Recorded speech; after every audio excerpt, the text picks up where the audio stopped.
বাবু, কিছু খাবার হবে বাবু?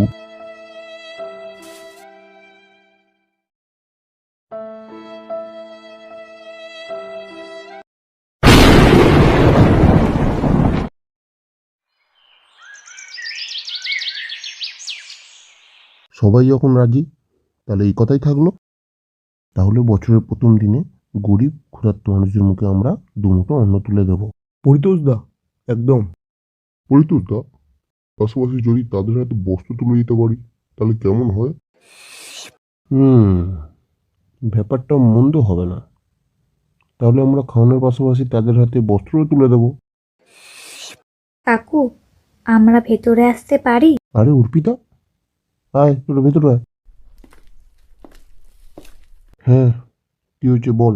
আসলে তোমাদের কথাগুলো আমরা বাইরে থেকে শুনেছি, আর তোমাদের এই কর্মসূচিতে আমরা অংশ নিতে চাই। বাহ, এটা তো খুবই ভালো কথা। তোদের মতো নতুন প্রজন্মরা যদি এইভাবে সাহায্যের হাত বাড়িয়ে দেয়, তাহলে তো সমাজেরই কল্যাণ হবে। তাহলে আগামীকাল তোরা ঠিক সময় চলে আসিস।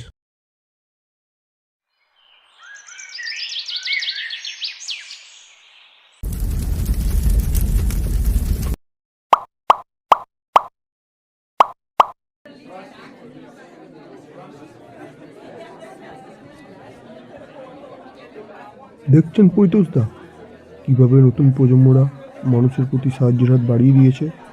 দেখে বড্ড ভালো লাগছে। কিরে, কখন তুলবি? একটু দাঁড়া, এখনো সময় আছে।